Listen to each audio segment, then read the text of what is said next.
अस्सलाम वालेकुम। मैं Hanif Mohammad program Justajoo with healthy life style के साथ हाजिर हूँ। आज हमारे साथ जो मेहमान हैं उनका ताल्लुक एजुकेशन से है। He is educationist. पिछले तकरीबन 15-17 साल से वो एजुकेशन से जुड़े हुए हैं और इस वक्त वो नमल यूनिवर्सिटी में इंग्लिश लिटरेचर और लैंग्वेज पे तालीम दे रहे हैं। क्या बात है। इंग्लिश आप सबको, हम सबको याद है कि 1857 में सर सैयद अहमद खान ने इस पे आवाज़ उठाई थी। पहले मुसलमान थे जो कहते थे कि हमको इंग्लिश सीखनी चाहिए। नो डाउट उस वक्त बड़ी तनकीद हुई थी उन पे और बहुत से लोगों ने बहुत सी बातें की, लेकिन आपने हिम्मत नहीं आ रही और आज अल्हम्दुलिल्लाह बहुत बेहतरी है। उस वक्त तो सब कॉन्टिनेंट था, हिंदुस्तान में देख लें आप, हमारे मुल्क में देखें, और आज का जो हमारा स्टैंडर्ड एजुकेशन का वो अपनी मिसाल आप है माशाल्लाह। तो आज हम बात करेंगे अफजल भाई से और पूछेंगे कि कैसा रहा इनका सफ़र, क्या आगे के प्रोग्राम्स हैं। आप रियाद में भी रहे हैं 2 साल। Very good. अस्सलाम वालेकुम सर। अस्सलाम वालेकुम। कैसे हैं आप? अल्हम्दुलिल्लाह। आपके कैसे सर हैं? क्या कहूँ, थैंक यू वेरी मच। मुझे पता है कि आजकल जो एजुकेशनिस्ट हैं उनके पास टाइम बिल्कुल नहीं है। अल्हम्दुलिल्लाह हमारी कौम में शऊर आ गया है, जो आप ही लोग ले आए हैं कि तालीम होनी चाहिए और ऐसी तालीम होनी चाहिए कि हम दुनिया में कहीं भी जाके, किसी भी मुल्क में जाके एक मकाम हासिल कर सकें। और अल्हम्दुलिल्लाह मैं समझता हूँ अफजल भाई के हमारे जो बच्चे हैं, जो हमारी इस वक्त की यूथ है, वो तो खैर माशाल्लाह दे आर वेरी टैलेंटेड, इसमें कोई शक ही नहीं है। लेकिन फिर भी अब आप 15-17 साल से काम कर रहे हैं, तो आज हम इस पे बात करेंगे कि आप बताएंगे कि ठीक है सर सैयद अहमद खान ने एक आवाज़ उठाई थी और उसकी वजह से आज हम अच्छी कंडीशन में, वरना हमारी क्या होती औकात जब हमें उर्दू ही आती होती या हिंदी आती होती। तो ये बताएं कि कितना ज़रूरी है हमारी पूरी कौम को। बड़े बड़े शहरों में तो अंग्रेज़ी आपको पता है कुछ बोली भी जाती है, लेकिन अभी भी हमारे बच्चों में बोलने की हद तक मैं नहीं समझता वो इतने कॉन्फिडेंट होते हैं। राइटिंग में तो खैर आप लोग इनको इतना डेवलप कर लेते हैं। तो ये बताएं कि आप क्या सोचते हैं कि क्या होना चाहिए और बेहतर होना चाहिए, किस तरह होना चाहिए? Thank you very much. मैं आपका बहुत शुक्रिया अदा करता हूँ कि आपके साथ जो है एक निशस्त जो है वो मुझे नसीब हुई है। मैं बहुत शुक्रिया अदा करता हूँ। और जहाँ तक आपका सवाल है, तो अंग्रेज़ी हम कहते हैं कि भाई ऑक्सीजन के बाद जो नई चीज़ है हमारे पास वो है अंग्रेज़ी। Very good. क्योंकि हमारा जो मीडियम ऑफ इंस्ट्रक्चर है, ठीक है, जब से हमने होश संभाला है, और आपने 1857 का जिक्र किया, तो मीडियम ऑफ इंस्ट्रक्शन हमारा इंग्लिश ही रहा है।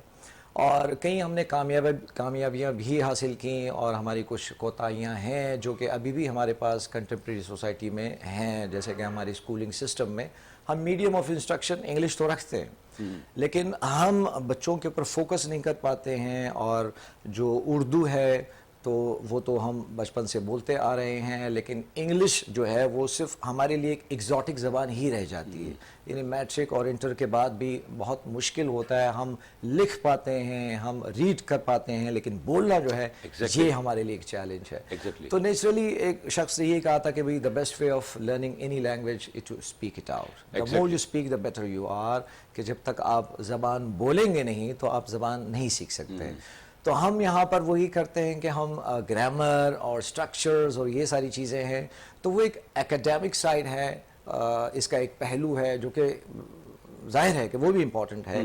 लेकिन जो बोलना है वो ऐसे ही है जैसे कि हम दूसरी ज़बानें बोलते हैं। तो हमें वो एक माहौल डेवलप करना होता है। हमारे पास ऐसे असातिज़ा होने चाहिए जो कि ज़्यादा से ज़्यादा जो है वो स्टूडेंट्स को बूस्ट करें कि भाई अगर हम क्लास ले रहे हैं तो हम जो है वो अंग्रेज़ी की क्लास ले रहे हैं तो अंग्रेज़ी होनी चाहिए, अंग्रेज़ी में बात होनी चाहिए। ठीक है। तो ये एक जो है ना हमें स्टूडेंट्स को जो बहुत ज़्यादा इनकरेजमेंट की ज़रूरत होती है। तो हमारे जो स्टूडेंट्स हैं वो यही समझते हैं कि शायद किताबों की हद तक अंग्रेज़ी है, ठीक है, तो जिसकी वजह से वो थोड़ा स्ट्रगल करते हैं। और जब वो प्रैक्टिकल लाइफ में आते हैं तब जाके उनको इम्पोर्टेंस फील होती है। फिर कभी वो लैंग्वेज सेंटर्स के पास जा रहे हैं, कभी वो ये समझते हैं कि चले हम यूट्यूब है हमारे पास और हम नेटिव स्पीकर्स को देखेंगे। तो स्कूलिंग बेस्ट टाइम होता है लर्निंग का, क्योंकि आप जो है वो नर्चरिंग कर रहे होते हैं। तो अगर वही टाइम सूटेबल हो जाए और स्टूडेंट्स जो है वो बोलना स्टार्ट कर बोलना लें, स्टार्ट करते ठीक है, तो वो मेच्योरिटी तो टाइम के साथ आती रहेगी। अच्छा सर, एक बात है कि आपने बड़ी अच्छी बात की, खैर एक मारूफ सी बात भी है कि हमारी जो यूनिवर्सिटीज़ हैं या स्कूल्स हैं हमारे यहाँ, नो डाउट उनका स्टेटस स्टैंडर्ड तो बहुत अच्छा हो गया है, फीसें भी आपकी, अब माफ़ कीजिएगा मुझे, फीसें भी बहुत ज़्यादा हो गई हैं, पढ़ाना बहुत मुश्किल हो गया है। प्राइवेट स्कूल्स की बात हो रही है, गवर्नमेंट की तो हम बात ही नहीं कर सकते इस वक्त। तो देखने में यह आया है कि सॉरी, बच्चे जो है ना आपस में स्कूल में या यूनिवर्सिटी में वो अपनी मदर लैंग्वेज है, मदर टंग है, उर्दू में ही बात कर रहे होते हैं। तो क्या ही अच्छा है, जैसे आपने भी कहा कि बच्चों को भी ये रियलाइज करना चाहिए कि अभी से अगर हमने बोलना भी शुरू किया ना इंग्लिश को, तो जब हम डेवलप होकर किसी जॉब के लिए या इंटरनेशनल के बाहर जाएंगे तो हमें बड़ा कॉन्फिडेंस होगा। बच्चों में वो कॉन्फिडेंस नहीं होता, ऑल्दो वो मास्टर्स होते हैं इंग्लिश में। अब देखिए माशाल्लाह, आप अगर देखा जाए तो मतलब इंग्लिश पढ़ाना इस उसमें है ना, ये थोड़ा सा वो टाई शाई गेट अप, या that's what I mean, tie शाई। जिस तरह मैं बैठा हुआ हूँ, मुझे क्या आती है इंग्लिश, अल्लाह माफ करे, बोलिएगा मत मेरे सामने, आप फंस जाऊंगा मैं। लेकिन आपने अपने आप को डेवलप किया है। बेसिकली हम फ्रंट देखते हैं बंदे का, जाहिर देखते हैं कि कितना यार ये इसको बहुत अच्छी अंग्रेजी आती होगी, but it's not important. I mean, तो बच्चों में कॉन्फिडेंस किस तरह से डेवलप करना चाहिए, लिखने के साथ साथ बोलने का भी आपने तो कह दिया कि इनको क्लास में और उस वक्त से फायदा उठाना चाहिए जब वो पढ़ रहे होते हैं। इसके अलावा आप क्या समझते हैं? एक और सवाल मैं करूंगा, वो बाद में करूंगा, इसी का थोड़ा सा गाइड कर दें। जी हाँ, इस सवाल का मैं आपको ये रेफरेंस देता हूँ अपने पर्सनल एक्सपीरियंस के साथ जी। कि जब मैं लेक्चर डिलीवर करता हूँ तो हमारे पास स्टूडेंट्स जो हैं वो डिफरेंट बैकग्राउंड से आते हैं। तो उसमें अच्छी स्कूलिंग की स्टूडेंट्स भी होते हैं, कुछ ऐसे होते हैं जो थोड़े से बैकवर्ड एरिया से आ जाते हैं, जो थोड़ा सा फील करते हैं, इंफीरियर फील करते हैं। अच्छा, इंटीरियर से आते हैं लोग? जी, हमारे पास इंटीरियर से स्टूडेंट्स आ जाते हैं, हमारे पास गिलगित से स्टूडेंट्स आते हैं। नमल यूनिवर्सिटी की बात कर रहे हैं आप, वेरी गुड। क्योंकि नमल हम कहते हैं कि भाई national university of modern languages. तो जहाँ तक हम लैंग्वेजेस की बात करते हैं तो फिर अक्सर स्टूडेंट्स ने नाम सुना होता है, तो वो इस स्टूडेंट्स यूनिवर्सिटी को जो है वो प्रायोरिटी देते हैं कि भाई ये स्पेसिफिकली लैंग्वेज की यूनिवर्सिटी है। अच्छा। तो अगर हम BS इंग्लिश यहाँ से करेंगे, ठीक है, तो हम एक अपने आप पर्सनालिटी जो है वो डेवलप कर सकेंगे। तो बात मैं यही कर रहा था कि मतलब स्टूडेंट्स को कैसे इनकरेज किया जाए। तो अक्सर जब स्टूडेंट्स हैं, हम सवाल करते हैं तो जाहिर है कि वो थोड़ा हिचकिचाते हैं, कॉन्फिडेंस की कमी होती है, तो उनका जवाब लाजमन उर्दू में ही आता है। तो मैं उनसे एक जुमला कहता हूँ जो थोड़ा सा फ़नी हो जाता है, और वो थोड़ा कहते हैं, मैं उनको कहता हूँ कि भाई I love speaking Urdu and I have so respect for Urdu and it becomes holy and sacred for me that I don't speak it. ये इतनी मुकद्दस है कि मैं नहीं बोलता हूँ, ठीक है। तो वो समझ जाते हैं, वो फौरन समझ जाते हैं कि मतलब मैं चाह रहा हूँ कि आप जो है अपनी लैंग्वेज यानी मीडियम जो है वो इंग्लिश में रखें। तो वो थोड़ा हिचकिचाते, रिलक्टेंटली वो बोलना स्टार्ट कर देते। ये फर्स्ट स्टेप है, क्योंकि अगर आप उनको अलाउ कर देते हैं कि भाई whatever medium you want to speak in, तो फिर वो तो ज़ाहिर है कि अपने ईजी वे के ऊपर जाएंगे। तो विद इन हमारी कोशिश ये होती है कि वो स्टूडेंट्स जो कि मर्ज नहीं कर पा रहे हैं, विद इन 2 सेमेस्टर्स वो ऑलमोस्ट गेट अलॉन्ग कर जाते हैं। वेरी गुड, ठीक है। तो यही स्टेप होता है कि आप उनको ड्रैग करें ताकि उनका जो कॉर्नर है उस कॉर्नर से उनको निकालें, ठीक है, ताकि वो फेस करें और वो इंग्लिश बोलें, और उन स्टूडेंट्स जो कि ऑलरेडी थोड़े से बेहतर हैं, ठीक है, उनके साथ उनकी सोसाइटी बने और वो गेट अलॉन्ग करें। तो आई बिलीव कि 2 सेमेस्टर्स तक हमें थोड़ी सी मेहनत करनी पड़ती है, उसके बाद वो हमें वो डिफरेंस नहीं लगता, ऐसा लगता है कि सारे स्टूडेंट्स एक जैसे हैं। सर आपने स्टार्ट ही क्या किया है, मतलब जो आपने बोला है सेंटेंस के बेटे कि I do love my language, I mean really इतना करता हूँ कि मैं उससे बोलता नहीं हूँ। क्या बात है यार, सिखाने का। देखिए पता है क्या है, टीचर्स हमारे यहाँ तो अल्लाह माफ़ करे हम लोग टीचर्स को कहाँ ले जाते हैं, लेकिन टीचर्स की जो दुनिया जहाँ में जो रिस्पेक्ट है वो तो आपको पता होगा कि एक जज के पास एक टीचर चले गए तो जज खड़े हो गए थे कि नहीं आप टीचर हैं। एक बड़ा मशहूर किस्सा है। तो मतलब बहुत अच्छी बात है। बेसिकली देखें सिखाने वाला का अपना कितना इंटरेस्ट है। और आजकल थोड़ा सा कमर्शलाइज हो गया ये मामला, और थोड़ा सा क्या काफ़ी हो गया है, लेकिन अब भी देखें अल्हम्दुलिल्लाह आप जैसे लोग हैं जो वाकई चाहते हैं कि कौम डेवलप हो, बच्चे डेवलप हो। अभी जो इंटीरियर से या हमारे जो लो लाइन एरिया से बच्चे आते हैं नेचुरली उनमें भी बड़ा टैलेंट होता है, वो माशाल्लाह आई मीन, लेकिन वही कि माहौल उनका उसको इतनी, तो ये आप कहते हैं 2 सेमेस्टर में वो अपने आप को डेवलप कर लेते हैं। तो एक सेमेस्टर कितना 3 महीने का होता है, 6 महीने का होता है? हमारे पास अगर हम उसको देख लें एग्जाम्स के साथ सब और बाकी जो हमारी जो चीज़ है तो Activities, फुल टीन्योर ऑलमोस्ट 6 मंथ का होता है। स्टडीज़ हमारी 4 मंथ्स की होती हैं। अच्छा। और उसके बाद हम एग्ज़ाम्स कंडक्ट करते हैं और एग्ज़ाम्स कंडक्ट करते हैं तो वो प्रमोट हो जाते हैं। ऑलमोस्ट हमारा रिज़ल्ट बहुत बेहतर होता है, अल्हम्दुलिल्लाह। ठीक है, क्योंकि हमने शुरू से ये देखना होता है कि भाई अगर कोई स्टूडेंट एक्सेल नहीं कर पा रहा है तो हमको ये भी देखते हैं कि बिल्कुल यूनिवर्सिटी में वो स्कूल वाला माहौल भी डेवलप करने की कोशिश करते हैं कि हम फ्रेंडली माहौल, या फ्रेंडली जाएं, थोड़ा इंडिविजुअल अटेंशन भी उनको दें कि भाई बेटा क्लास के बाद भी आप जो है आप मुझसे कंसर्न कर सकते हैं, ठीक है। ऐसा बल्कि करते हैं विदाउट चार्जेस, बिल्कुल सेपरेट चार्जेस, और ऐसा होता नहीं वैसे, बिल्कुल घर पे बुलाते हैं कि आ जाए मैं आपको मैं तो कोचिंग आपको यही कहता हूँ कि अगर एक आज का टीचर ये नहीं करेगा तो कहीं से भी आपको सक्सेस नहीं मिलेगी सर, ठीक है। और स्टूडेंट्स जो है मैं उनको तो ये कहता हूँ कि अगर किसी का राइटिंग का प्रॉब्लम है तो आप वो ऐसा नहीं कि आपने टेस्ट या एग्जाम्स का इंतज़ार करना है, आप असाइनमेंट्स करें, असाइनमेंट्स लिखें, वो लेके आएँ, हम उनके ऊपर क्रिटिकल अपना एनालिसिस देंगे, आपको दिखाएंगे कि भाई शॉर्ट कमिंग्स क्या हैं, और डेली बेसिस के ऊपर आप काम करें, क्योंकि हमारे स्टूडेंट्स के पास आजकल यूटिलिटीज़ इतनी ज़्यादा हैं, ठीक है, इंटरटेनमेंट के इतने ज़राए हैं उनके पास, जी हाँ, तो वो अपना टाइम जो है वो बहुत मुख्तलिफ जो है वो सोर्सेज के अंदर स्प्लिट करते हैं। तो हम कहते हैं कि भाई आजकल तो जो मीडिया है वो भी एजुकेशन का मीडियम बन चुका है, तो आप हर जगह से सोर्सेज ले सकते हैं, ठीक है। अगर बुक्स रीडिंग जो है वो कॉन्स्टेंटली आप नहीं कर सकते हैं, ठीक है, आप वीडियोस देख सकते हैं, आप सोशल मीडिया के ऊपर इतनी सारी हमारे पास जो है वो स्पीकर्स हैं, मोटिवेशनल स्पीकर्स हैं, हमारे एजुकेशनिस्ट जो हैं वो ऑनलाइन टीचिंग कर रहे होते हैं, ठीक है। तो ऐसा कुछ नहीं है कि लोग स्पेसिफिक हैं कि आपने एक ही से सीखना है, सारे सिखाने के लिए हैं, आप किसी से भी सीख सकते हैं। माशाल्लाह, सीधा ऑनेस्टी, दैट इज टीचर। वरना लोग तो कहते हैं नहीं कहीं मत जाइएगा, मेरे पास ही पढ़िएगा, देखिए मैं जो पढ़ाता हूँ ऐसा ही है ना सर। बिल्कुल, ये मैं वाकई शुक्रगुजार हूँ, वीनस चैनल भी आपका शुक्रगुजार है कि आपने टाइम निकाला, मेरी पूरी टीम। ये देखें होता क्या है कि कोई भी हम प्रोग्राम करते हैं सर तो मकसद यही होता है कि मैसेज देना। इस चैनल का, वीनस चैनल का मकसद ही ये है कि बेहतरी हो हर शोबे में, और वो जो जुस्तजू करके एक मकाम हासिल कर चुके हैं वो भी सामने आए, और वो जो जुस्तजू कर रहे हैं वो भी सामने आए। अब आप जो शेयरिंग कर रहे हैं विदाउट एनी कॉस्ट, ये बड़ी बात है कि देखिए डेवलपमेंट हो किस तरह हो, जो बच्चे इंटीरियर से या लो लाइन एरिया से आते हैं उनको उसके साथ मर्ज करना, जो already I mean well of होते हैं और एक अच्छे स्टेटस के साथ होते हैं, उनके साथ मर्ज करवाना भी एक बहुत बड़ी जिम्मेदारी है। आपने अभी क्या कभी ऐसा हुआ है कि वो बच्चे जो वेल ऑफ है उन्होंने कभी ऐसी कोई बात की कि सर ये क्या है सर, मतलब क्या ये, मतलब स्टूडेंट, ऐसा कभी हुआ है? अल्हम्दुलिल्लाह मेरा एक्सपीरियंस जो 2 साल का नमल में रहा है, ऐसी कोई बात मेरे सामने तो नहीं आई है। हाँ, कुछ ऐसे क्वेश्चंस सामने आ जाते हैं जो कि मिसाल के तौर पर जो अच्छी स्कूलिंग के बैकग्राउंड के स्टूडेंट्स होते हैं उनके जो क्वेश्चन होते हैं वो ज़्यादा क्रिटिकल होते हैं, ठीक है। तो वो चाहते हैं कि टीचर्स जो हैं हमारे आंसर्स बड़े क्रिटिकल व्यूज़ के अंदर करें, उसको ज़्यादा सिंप्लीफाई ना करें।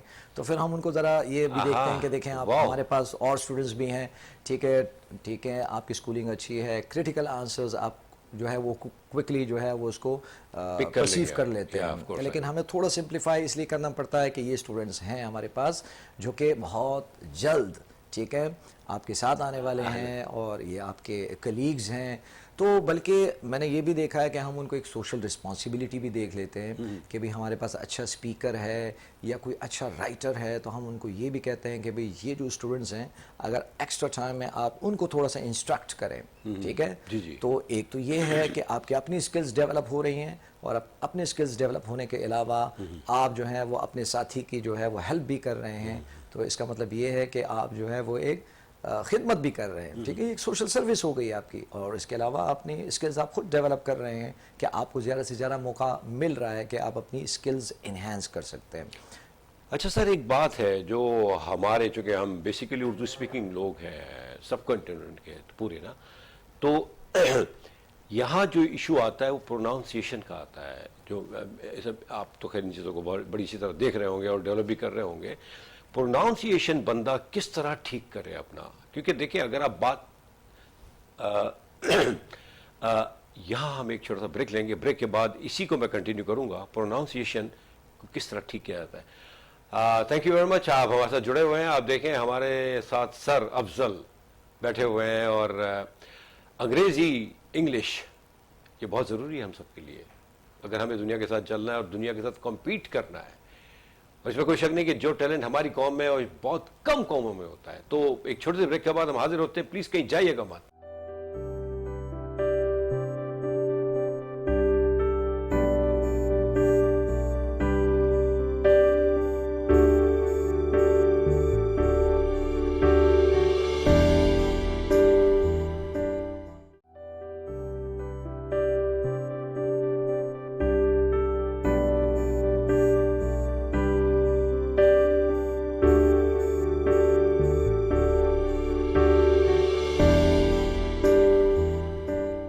Welcome back. तो बात हो रही है सर अफजल से, और क्या बात है, अंग्रेजी की अपनी एक वैल्यू तो है, दुनिया जहां में बोली जाती है, कहीं भी चला जाए बंदा, कहीं भी चला जाए। हम बात कर रहे हैं सर अफजल से प्रोनाउंसिएशन के बारे में। सर, तो मेरा ये सवाल था ब्रेक पे जाने से पहले कि pronunciation which is very important, जो कि बहुत ज़रूरी है, क्योंकि अगर आप बात करते हैं और अगर आपका प्रोनाउंसिएशन सही नहीं है तो वो आपकी बात बिल्कुल बेतुकी सी लगने लगती है, जो हम में ज़्यादा ही है। आप तो टीच कर रहे हैं माशाल्लाह, इसके बारे में गाइड करेंगे, इसको किस तरह ऐसा कॉन्फिडेंट हो जाए बंदा, इतना डेवलप्ड हो जाए कि उसका प्रोनाउंसिएशन जो है ना परफेक्ट हो। देखिए जनाब, दुनिया ऐसी है कि उसको जो कलरफुल चीज़ें हैं वो अच्छी लगती हैं। जी बिल्कुल, ठीक है, यानी जो भी चीज़ अपनी ज़ाहिरी साख्त के साथ होती है वो खूबसूरत लगती है। तो ज़बान भी ऐसी ही है। ज़बान की जो अदायगी है, जो जिस तरह अल्फाज आप अदा करते हैं, ठीक है, वो ज़ाहिर लोगों के दिल में घर करती है। तो जब हम इंग्लिश के ऊपर आते हैं, हमारा सबसे बड़ा प्रॉब्लम होता है, सबसे पहले तो हम कहते हैं कि भाई फ्लूंसी आ जाए। ठीक है, तो फ्लूंसी आने के बाद जाहिर है कि पाकिस्तानी हम एक रीजनल टच उसके अंदर होता है। हमारे पास स्टैंडर्ड यानी कि ब्रिटिश और अमेरिकन, फिर हम उसको फॉलो करने की कोशिश करते हैं।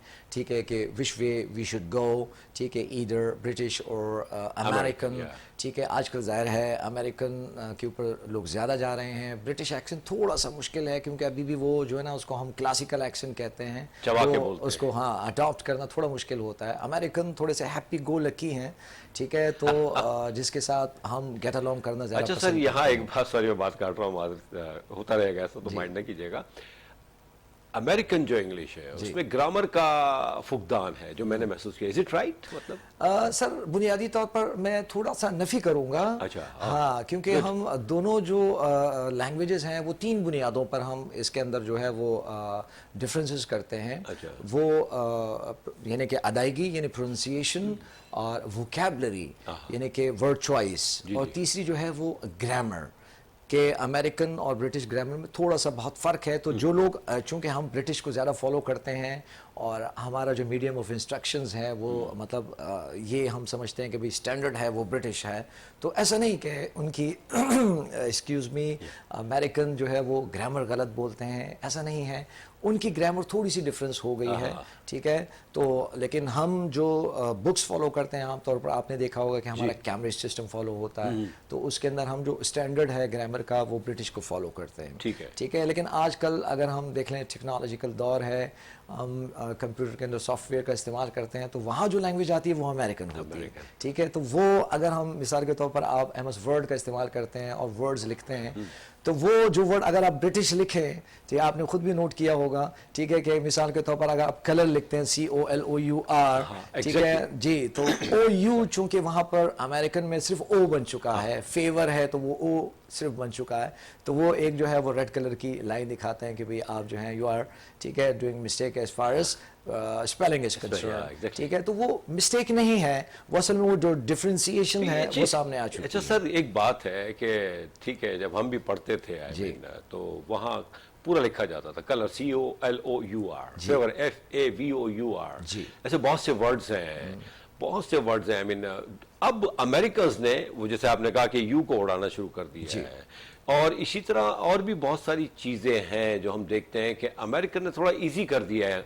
इंग्लिश को बनिस्बत ब्रिटिश के, जो हम फॉलो करते हैं ज़्यादा ब्रिटिश को। लेकिन ये फैक्ट है कि जब हम मोबाइल या कंप्यूटर के थ्रू जा रहे होते हैं तो वो रेड लाइन बता देता है कि तो एक्चुअली ये सारा निज़ाम मोबाइल का, MS वर्ड का, और ये सारा अमेरिकन बेस्ड है जी हाँ। जहाँ तक मैं समझ रहा हूँ। जी। और यही वजह है कि वो ब्रिटिश को वो नहीं फॉलो करते। जी। उनका अपना एक स्टैंडर्ड है, स्टेटस है, वो कहते हैं नहीं हम ये हैं भाई, हमें ये करना है, ऐसा ही है ना। अच्छा, दूसरा, अब जो एक ज़माने में हम बोला करते थे उसको अदायगी भी उसकी डिफरेंट होती थी, अब जो अदायगी भी बिल्कुल डिफरेंट हो गई है वर्ड्स की भी। और तो ये क्या हो रहा है, ये मतलब कंफ्यूजन है या आने वाले वक्तों में यही होगा? कंफ्यूजन नहीं है, देखिए लैंग्वेज हमेशा इवॉल्व होती है। ठीक है। ठीक है, लैंग्वेज कांस्टेंट नहीं है। अच्छा। लैंग्वेज हमेशा इवॉल्व होती है। अगर 100 साल की पहली अंग्रेजी की बात करें, ठीक है, हमारे पास जो पुराने लोग हैं, जैसे मिसाल के तौर पर बाबाई पोइट्री, यानी अगर हम चौसर की बात करें, ठीक है, 14 से में उनका इंतकाल हुआ था, तो उनकी पोइट्री आज की नस्ल हार्डली समझ पाएगी कि इतनी इवॉल्व हो चुकी है। ठीक है, तो बिल्कुल हम ये कहते हैं कि भाई हर 5 साल, 2 साल या 10 साल के बाद लैंग्वेज जो है वो इवॉल्व होती है। अच्छा। प्रोनाउंसिएशन बुनियादी जो चीज़ है, हम आते हैं तो हमारे पास बाकायदा इसका एक सब्जेक्ट है, फोनोलॉजी हम उसको बोलते हैं। अच्छा। जिसके ऊपर हम क्या करते हैं, IPA सिंबल्स के ऊपर हम बात अच्छा। करते हैं। चूँकि अब हमारे पास टेक्नोलॉजिकल दौर है तो IPA सिंबल्स का इस्तेमाल ज़रा कम हो गया है, तो आमतौर पर हमारे पास हमारे स्मार्टफोन में अब ऑडियो डिक्शनरीज मौजूद है कि भाई जो वर्ड आप पहली बार सुन रहे हैं या you are doubtful about the pronunciation of a certain word, ठीक है, तो आप just within the tip of your fingers आप वो वर्ड जो है वो ऑडियो में सुन लें आप। ठीक है, तो मैं तो ये कहता हूँ कि कोई भी वर्ड आप नेटिव जबान में 5 बार सुन लें, the word belongs to you. माशाल्लाह माशाल्लाह, 5 बार सिर्फ? 5 बार। Very good. आई मीन ऐसे ऐप्स आ चुके हैं, उसके बारे में बताइएगा कौन से वो ऐसे ऐप्स हैं ताकि हमारे जो देखने वाले हैं उसको नोट डाउन भी जी हाँ, हमारे पास मिसाल के तौर पर हम पहले जो हमारे पास ये सेल फोन नहीं थे या ऐप्स नहीं थे, तो हम लोग डिक्शनरीज के ऊपर जाते थे और स्टैंडर्ड डिक्शनरी जो है वो हमेशा ऑक्सफोर्ड की मानी जाती थी। अच्छा, हाँ, ठीक है, तो वो अच्छी खासी बड़ी हैवी डिक्शनरीज होती थी। देखा हुआ है। हाँ, तो हमें वर्ड्स का इंतज़ार होता था कि कब हम घर जाएंगे और ये वर्ड्स हम तलाश करेंगे। पहले हमें जो है इसकी इंटरप्रिटेशन, इसकी मीनिंग और उसकी इम्प्लीकेशन का पता लगेगा, फिर हम इसकी प्रोनाउंसिएशन देखेंगे। तो अब देखें इन डिवाइसेस ने आपका काम बहुत आसान कर दिया है आपको। ठीक है, on the tip of the fingers ऐसे ऐप्स हैं, और ऑक्सफोर्ड की जो डिक्शनरीज हैं, ठीक है, उनके ऐप्स बने हुए हैं। ठीक है, तो उनके ऐप्स बने हुए हैं और उसमें आपके पास IPA सिंबल्स के साथ साथ मर्दाना और जनाना दोनों वॉइसेस में आपके पास जो है वो वर्ड की जो प्रोनाउंसिएशन है जो बिल्कुल नेटिव है, ठीक है, वो मौजूद होती है। अब जैसे मैंने अभी कहा कि किसी भी वर्ड को आप बैक टू बैक 5 मरतबा सुन लें, ठीक है, तो ऐसा नहीं है कि आप उसको प्रोनाउंस नहीं कर सकते। वाह, वेरी गुड सर। अच्छा, एक बात बताएं मुझे आप सर के, जैसे आपने कहा ऑक्सफोर्ड डिक्शनरी वो बड़ी बहुत ही मारूफ रही है एक ज़माने, वो वाकई अच्छी खासी मोटी हुआ करती थी। अब तो मुझे नहीं पता, अब तो खैर उसमें आ गई, ऑनलाइन आ गई। तो अच्छा, अमेरिकन की भी अपनी एक डिक्शनरी है जी, ऐसा ही है ना जी? तो अब एक स्टूडेंट के लिए ये बड़ा इशू रहता है, आप अपने नमल यूनिवर्सिटी में कौन सी डिक्शनरी को आप यूज करते हैं या किसको फॉलो करते हैं, अमेरिकन या ब्रिटिश या दोनों को? देखें, जब हम पढ़ा रहे हैं, हम इंग्लिश लिटरेचर भी पढ़ाते हैं। जब हम इंग्लिश लिटरेचर पढ़ाते हैं तो हमारे पास ब्रिटिश लिटरेचर भी है, हमारे पास इंग्लिश लिटरेचर भी है। अच्छा। ठीक है, यानी इंग्लिश मींस अमेरिकन? ठीक है, बिल्कुल। अच्छा। यानी कि हम अगर लिटरेचर के ऊपर जा रहे हैं या हम पोइट पढ़ रहे हैं किसी, या हम फिक्शन पढ़ रहे हैं, तो हम इब्तिदा करते हैं ब्रिटिश से। अच्छा। क्योंकि ज़ाहिर है इब्तिदा वहाँ से हुई। अमेरिका न्यू वर्ड कहलाया जाता है। अच्छा, ठीक है, ठीक है। कोलंबस का नाम सबने सुना है कि किस तरह अमेरिका दरियाफ्त हुआ। ठीक है, तो जाहिर है कि जो ओरिजिनेशन है वो ब्रिटिश है। ठीक है, तो अव्वलियत तो उसको मिलनी है, तो हम हमेशा प्रायोरिटी उन्हीं को देते हैं। हम ऑक्सफोर्ड के ऊपर जाते हैं, उसके बाद हम कहते हैं कि भाई लॉन्ग मैन की जो डिक्शनरी है आप उसको भी फॉलो कर सकते हैं।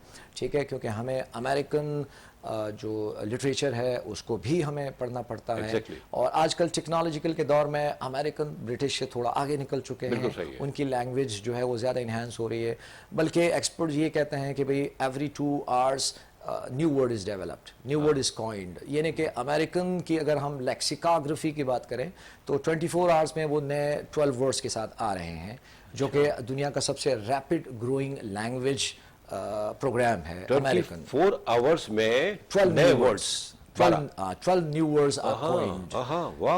और उसमें सबसे बड़ी वजह साइंस और आपकी IT है, क्योंकि जब आप एक नई इन्वेंशंस करते हैं तो सबसे पहले आप उसके लिए नाम चूज नाम, करते हैं। नाम। तो नाम आने के बाद ज़ाहिर है फिर उसके डेरिवेटिव्स आते हैं कि भाई नाउन है ये वर्ड, अगर ये फंक्शन करता है तो हम इसका वर्ब भी बनाएंगे। जैसे हमने प्रिंटर बनाया तो फिर हमने प्रिंट भी बनाया तो फिर प्रिंटिंग हो गया, तो ये डेरिवेटिव्स बन जाते हैं। तो वो एक इन्वेंशन होती है, उस ऑब्जेक्ट का हम नाम रखते हैं और उसके बाद जब वो फंक्शन करता है तो उसके लिए वर्ब का इस्तेमाल करते हैं और यूँ लैंग्वेज डेवलप होती है। तो टेक्नोलॉजी जो है आजकल यूँ कहने के बुनियादी किरदार अदा कर सर रही हर है। 24 घंटे में अगर 12 हो रहे हैं जी। नई चीजें आ रही, नए नाम आ रहे हैं, नए वर्ड्स आ रहे हैं, सॉरी, अब ये हर 24 घंटे की बात कर रहे हैं, जी। तो मंथली क्या हुआ और ईयरली क्या हो गया। जी। तो मैं समझता हूँ कि इस वक्त अमेरिकन काफी आगे निकल गए हैं इस मामले में। बहुत आगे निकल गए हैं। अच्छा सर, मुझे याद आ रहा है कि आपने मुझे बताया कि आप रियाद में भी रहे हैं 2 साल तकरीबन। जी हाँ। ऐसा है ना। अच्छा, वहाँ का और यहाँ का नेचुरली बड़ा फर्क रहा होगा। कैसा रहा आपका वो 2 साल का तजुर्बा? आई मीन वो यहाँ काम आ रहा है? आपने तो अरबी भी डेवलप कर ली होगी क्योंकि आप तो लैंग्वेज से रिलेटेड बंदे हैं, तो आई थिंक वो भी आपको अच्छी खासी आती होगी। बहुत इंटरेस्टिंग क्वेश्चन है Thank you. ठीक है, और मेरे दिल के करीब बहुत है, क्योंकि जब आप अपने मुल्क से बाहर जाते हैं, एक एक्सपीरियंस लेते हैं तो वो आपको सदा याद रहता है। जी। तो ये मेरा पहला इत्तेफाक था कि 2017 और 18 में ठीक है मुझे इस किस्म की एम्प्लॉयमेंट का मौका मिला और अल हुसैन इंटरनेशनल स्कूल्स हैं। अच्छा। ठीक है, तो रियाद में मैंने उनके साथ 2 साल काम किया। तो what I really liked about them और व्हाट रियली कैप्टिवेटेड मी कि वहाँ पर मुझे मल्टी कल्चरल स्टूडेंट्स मिले। ठीक है, जो कि मेरे लिए बहुत एक्साइटिंग था, क्योंकि एग्जॉटिक इन्वायरमेंट बन जाता है। यहाँ हम ज़ाहिर हैं कि एक नेशनलिटी के स्टूडेंट्स को पढ़ा रहे हैं। वहाँ हमारे सामने इंडियंस भी हैं, वहाँ हमारे पास सऊदीज़ भी हैं, वहाँ हमारे पास दूसरे जो अरब जैसे कि सीरियंस और ये भी हैं। और सबसे इम्पॉर्टेंट चीज़ ये होती है कि हमारे पास, जैसे कि मैं बता रहा हूँ कि हमारे पास फ्रेंच स्टूडेंट भी थे। ठीक है, हाँ, यानी कि उनकी जो अपनी मदर टंग थी वो फ्रेंच थी। जी जी। ठीक है, हमारे पास ऐसे सऊदी स्टूडेंट्स भी थे जिनकी बर्थ ऑस्ट्रेलिया या न्यूजीलैंड की थी, जिनको अरबिक नहीं आती थी, इंग्लिश उनकी फर्स्ट लैंग्वेज थी। ठीक है, हाँ। तो जाहिर है कि इस तरह के स्टूडेंट्स जब आप आते हैं तो एक नया एक्सपीरियंस आता है, आप अपने अंदर एक नई रूह महसूस करते हैं कि भाई ये अब मेरे लिए एक नया चैलेंज है। ठीक है, और यहाँ मैं अपनी एक नए एक्सपर्टीज़ के सामने आऊँगा। अच्छा सर, आपने बात की कि ऐसे सऊदीज भी जो कि बाहर कहीं और पैदा हुए और उनकी फर्स्ट लैंग्वेज इंग्लिश हो गई। लेकिन मैं भी वहाँ रहा हूँ तकरीबन 16 साल 2 स्पेल्स में। तो सऊदीज का तो खैर हमारी कौम नो डाउट हमें थोड़ी सी बेहतर उनसे इंग्लिश आती है अगर देखा जाए तो, लेकिन उनके यहाँ तो इसका बड़ा फुकदान है। आई मीन क्योंकि मैं भी था सऊदी एयरलाइन में, तो वहाँ सऊदीज थे, नो डाउट वेल एजुकेटेड थे। Other than that I mean जो कि बड़े लिमिटेड थे। ज़्यादातर लोगों को अव्वल तो इंग्लिश आती नहीं है, और अगर आती भी है तो उनका प्रोनाउंसिएशन तो बिल्कुल ही आउट होता है, तो उनको डेवलप करना बड़ा मुश्किल होता होगा। जी हाँ, इसमें हमारे पास ये है कि अगर हम सऊदीज़ की जो जनरेशन है उसके लास्ट 10 ईयर्स अगर हम देखें, जो हमारे पास नई जनरेशन आई है, ये अब अपनी पुरानी जनरेशन से बहुत चेंज है। अच्छा। क्योंकि इस पिछले 10 साल में बहुत इंटरनेशनल स्कूल्स आए हैं हमारे पास। बहुत, जैसे कि जिस इदारे में मैं पढ़ाता था, हमारे पास नेटिव टीचर्स थे। आमतौर पर जो कोऑर्डिनेटर्स या HODs वगैरह होते थे वो या ब्रिटिश होते थे या अमेरिकन होते थे। ठीक है, क्योंकि उनको अच्छी ऑफर्स आती हैं तो वो आते हैं, गल्फ कंट्रीज़ में भी आते हैं। तो अब जो इनकी नई जनरेशन है, बिल्कुल आपका सवाल बिल्कुल बजा था कि हमारी जो पुरानी जनरेशन है अरब की, अगर एक तो वो इंग्लिश थोड़ा सा मुश्किल आता है, अगर आ भी जाता है तो उनका एक्सेंट ऐसा होता है जिसकी वजह से बहुत मुश्किल होती है उनके साथ बातचीत करना। लेकिन हमारे पास जो नई जनरेशन अरबिक बच्चों की है वो बहुत अच्छा बोलते हैं, उनका एक्सेंट भी बहुत अच्छा है। बुनियादी जो चीज़ें हैं, ठीक है, जैसे कि मिसाल के तौर पर पा साउंड नहीं है तो वो बा साउंड ही कहेंगे। वो तो हाँ, पाकिस्तानी तो वो पाकिस्तानी ही है उनके लिए, वो चीज़ है वहाँ पर। और टा साउंड नहीं, टी का साउंड नहीं है तो वो ता ही कहेंगे। ठीक है, तो ये बुनियादी चीज़ें हैं, इसको डेवलप करना तो ऑलमोस्ट बहुत मुश्किल है। लेकिन इसके अलावा वो बहुत एक्सेल कर चुके हैं।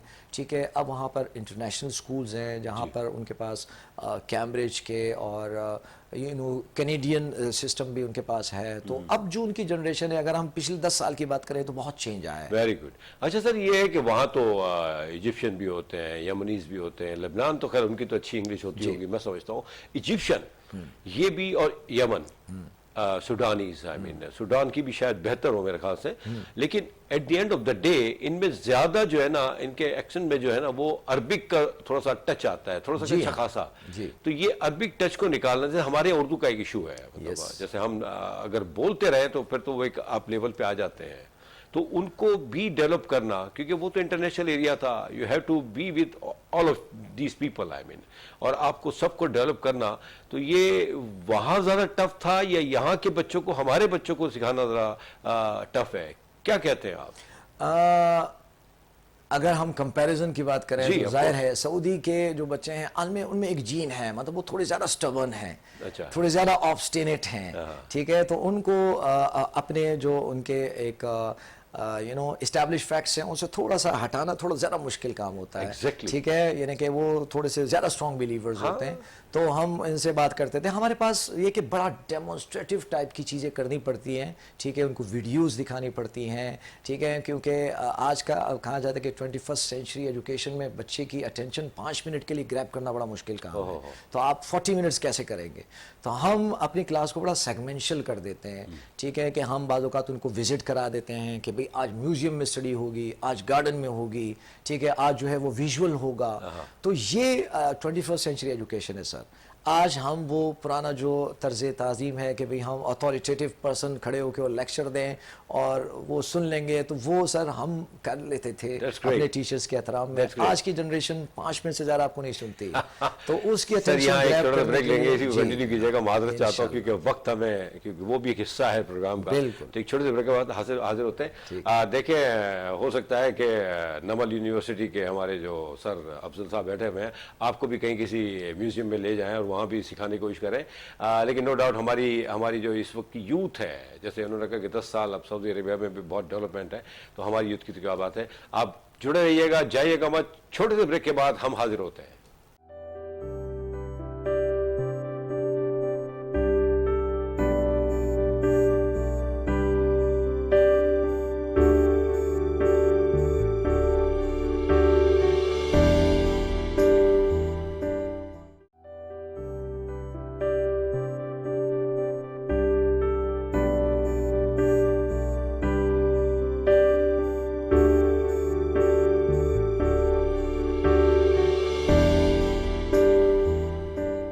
Welcome back.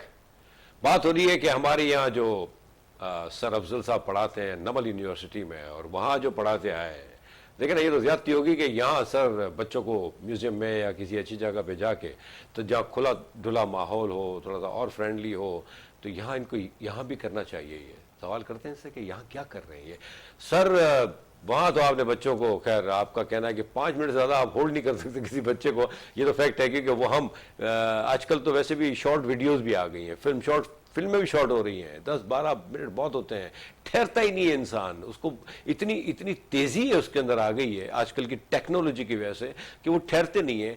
तो वहाँ के बच्चों के साथ आपने एंजॉय किया, उनको करवाया। सर यहाँ हमारे बच्चों को क्या कर रहे हैं आप ये बताएं, क्या इनको कभी आपने किया है, ले गए? आप बिल्कुल कर रहे हैं, बल्कि आप तैयार रहिए और आपका एक विजिट बनता है नमल यूनिवर्सिटी का। उसके अलावा क्योंकि हर तकरीबन हम हफ्तेवार एक गेस्ट स्पीकर जो है वो अपने ऑडिटोरियम में इनवाइट करते हैं। लास्ट टाइम हमने अपने मास कम्युनिकेशंस के जो टीचर्स हैं उनके रेफरेंस से अपने स्टूडेंट्स को जियो, जंग और नवाए वक्त, ठीक है, विज़िट कराया, ठीक है, उनकी बातचीत कराई, और हम इनकम टैक्स ऑफिस जो है वो स्टूडेंट्स को लेके जा चुके हैं, ठीक है। इसके अलावा आर्ट्स काउंसिल हम अक्सर जाते रहते हैं। आज आपसे मुलाकात हुई है, आप मीडिया पर्सन हैं, तो लाजमन हम आपसे भी टाइम लेंगे कि आप हमारे साथ, ठीक है, एक विज़िट करें और हम आपका एक सेशन रखें ताकि आप अपना एक्सपीरियंस जो है वो हमारे स्टूडेंट्स के साथ शेयर करें। इस किस्म की एक्टिविटीज़ हम करते रहते हैं, हम गेस्ट को भी इनवाइट करते हैं और फिर हमें भी इन्विटेशंस आती हैं। हम फूड इंडस्ट्री को भी विजिट कर चुके हैं, ठीक है, हाँ, हमारे स्टूडेंट्स उनके फूड भी इंजॉय कर चुके हैं, ठीक है। तो चूँकि इसके लिए हमें थोड़ी कोलैबोरेशन करनी पड़ती है मुख्तलिफ इंडस्ट्रीज़ के साथ, तो हमारा बाकायदा इसका एक डिपार्टमेंट है जो इन एफिलिएशंस को देखता है। और ऐसा नहीं है कि हम ज़्यादा टाइम लेते हैं, हम हफ्तेवार ये प्रोग्राम करते हैं। अच्छा। कि या हमारे यहाँ विज़िट होता है या हम विज़िट करते हैं। तो हम हर तरह अपने स्टूडेंट्स को भी यहाँ फैसिलिटेट कर रहे हैं कि वो प्रैक्टिकली उन चीज़ों को देखें, महसूस करें, उन शख्सियात से मिलें, ठीक है, जो शायद फ्यूचर में उनको वो रिप्लेस करेंगे या उनके नक्शे कदम पर चलेंगे। तो सर हम अपनी कोशिश कर रहे हैं। अच्छा, वेरी गुड। मैं समझा कि शायद आपने यहाँ ऐसे कुछ नहीं किया, लेकिन आपने तो यहाँ भी बहुत कुछ कर डाला है। और ये देखें सर सॉरी, हमारे बच्चे जो है ना, नो डाउट आप वहाँ थे, सऊदी अरेबिया भी माशाल्लाह हमारा अपना ही है, बहुत बड़ा मुल्क है और बड़ी होली प्लेसेस है वहाँ पे। लेकिन हमारे यहाँ भी बहुत ज़रूरत है कि हम अपने बच्चों को वही चीज़ें दें जो दुनिया में चीज़ें दी जा रही हैं और उनको पढ़ाया जा रहा है, जो कि हमारे बच्चे भी इन चीज़ों को समझें। हो ये रहा है कि हमारे बच्चे नो डाउट अच्छी कोशिश कर रहे हैं, अच्छी मेहनत कर रहे हैं, और टीचर्स की तो क्या बात है, आपने तो दिल खुश कर दिया। और मैं really once again I am thankful to you and विनस channel also thankful to you कि आप आए, आपने टाइम निकाला, आपने बताया कि देखिए क्या है, क्या होना चाहिए और किस तरह की तकालीफ होती है डेवलप करने के लिए। देखिए किसी भी चीज़ को बनाने के लिए सर मैं समझता हूँ बड़ा मुश्किल होता है, उसको डैमेज करने, डिस्टर्ब करने में तो सेकंड्स लगते हैं। जी बिल्कुल। तो आप इतनी मेहनत कर रहे हैं, इतना देखिए हर हफ्ते बार आप एक प्रोग्राम करते हैं कि या तो बुलाएं या जाएं, तो आपकी एक क्लास में जो आप होती है आपके नबल यूनिवर्सिटी में, एक लिटरेचर की क्लास में कितने बच्चे होते हैं मोस्ट प्रॉब्ली? ऑलमोस्ट जनाब अगर हम एवरेज स्टूडेंट्स की बात करें तो हमारे पास ऑलमोस्ट 20 to 30 स्टूडेंट्स, ठीक है, ये हमारे पास एक स्टूडेंट्स की स्ट्रेंथ होती है।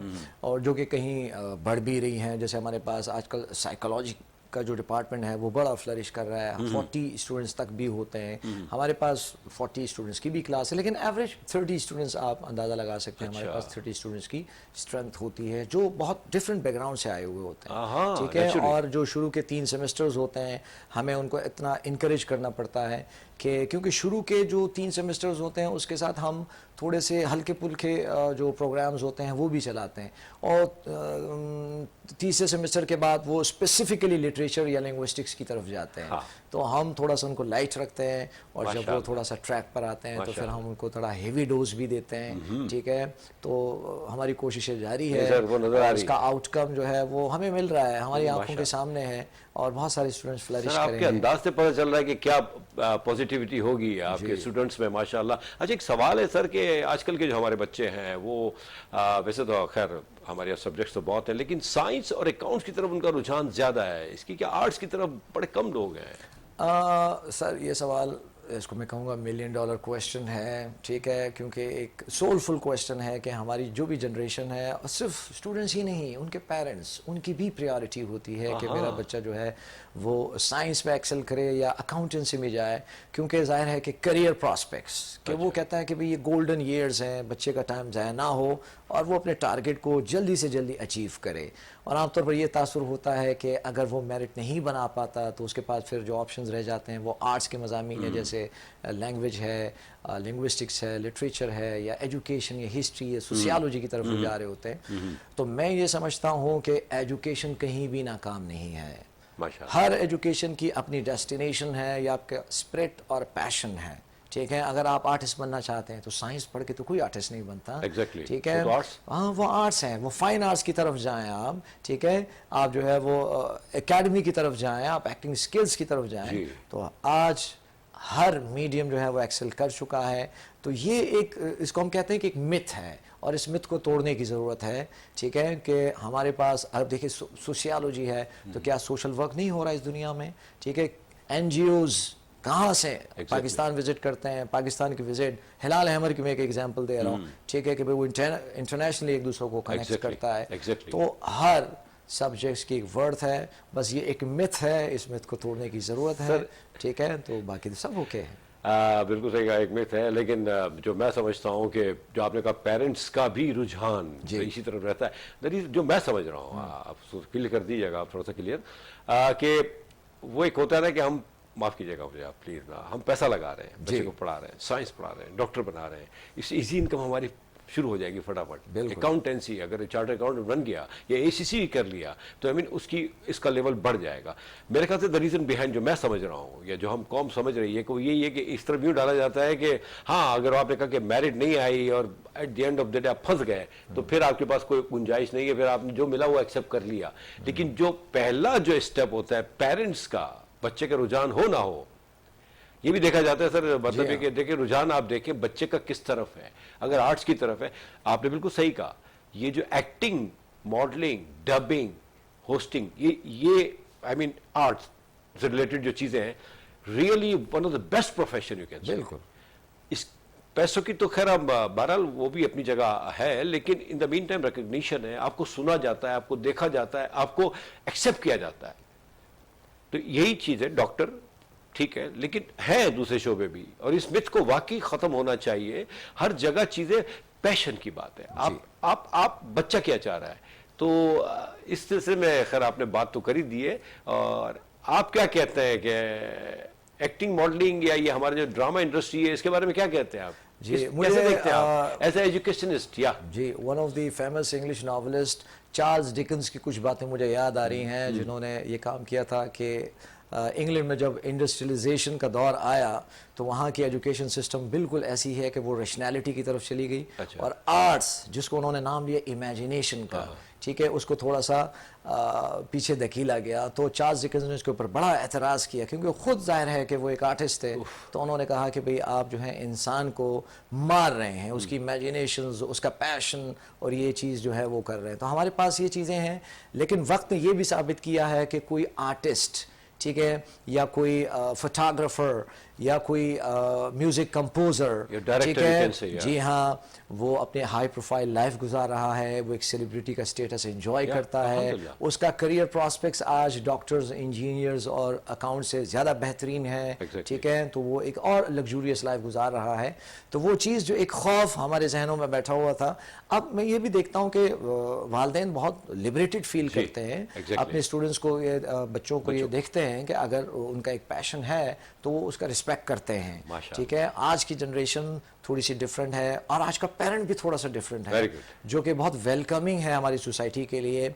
और ये जो चीज़ें हैं वो हमारी कंटेम्प्रेरी सोसाइटी में एक नई जान भर सकती है, जो कि हम वेस्टर्न जो सोसाइटीज़ है बहुत ज़्यादा फॉलो कर रहे हैं, ठीक है, तो हम उनके बराबर भी आ सकते हैं। और वो दिन भी इंशाल्लाह आएगा कि जब हम आगे होंगे, we will be leading and they will be the followers. आमीन आमीन आमीन। सर क्या बात है sir, really thank you very much. बहुत अच्छा लगा आपकी बातें, आपके मैसेजेस। नेचुरली देखें, टीचर्स मतलब respectable, you can say very respectable, यानी इसके आगे मैं क्या कह सकता हूँ। आई मीन हमारा फ़र्ज़ है कि हम अपनी टीचर्स का ख्याल रखें। हमें वक्त इजाज़त नहीं देता सर, वरना इसको काफ़ी आगे तक ले जाता मैं। तो यहाँ हमें आपसे इजाज़त लेनी होगी। और मैं, वीनस चैनल, मेरी टीम, मेरा ये प्रोग्राम जस्तुजू विद हेल्दी लाइफस्टाइल आपके बहुत शुक्रगुजार हैं, ममनून हैं कि आपने टाइम निकाला। और इतना अच्छा लगा कि इंशाअल्लाह ताला मेरी रिक्वेस्ट होगी वंस अगेन मैं एक और प्रोग्राम करूँ आपके साथ। तो मैं आपको रिक्वेस्ट करूँगा आपके आने का, टाइम निकालने का बहुत बहुत बहुत शुक्रिया। Thank you very much. I'm so honored. I'm so honored and thank you very much. जज़ाकल्लाह खैर। तो आपने देखा कि एजुकेशन और फिर इंग्लिश क्या वैल्यूज़ हैं, और कोई शक नहीं सर अफजल ने बड़ी सी बातें की कि आज के पेरेंट्स भी और आपके आज के बच्चे भी, आज की यूथ भी इस चीज़ को समझने लगी है कि उनका रुझान किस तरफ है। और ये बड़ी अच्छी बात है, बड़ी अच्छी अलामत है। और इंशाअल्लाह ताला अल्लाह ताला सर की ज़बान मुबारक करे। वो वक्त दूर नहीं कि जब अब हम ये कौम, पाकिस्तानी कौम इंशाअल्लाह ताला सबको लीड करेगी विद द हेल्प ऑफ अल्लाह। अपना बहुत ख्याल रखिएगा, और अगले प्रोग्राम में इंशाअल्लाह ताला एक अच्छे मेहमान के साथ, अच्छे टॉपिक के साथ आपसे मुलाकात होती है। अल्लाह ने के बाद।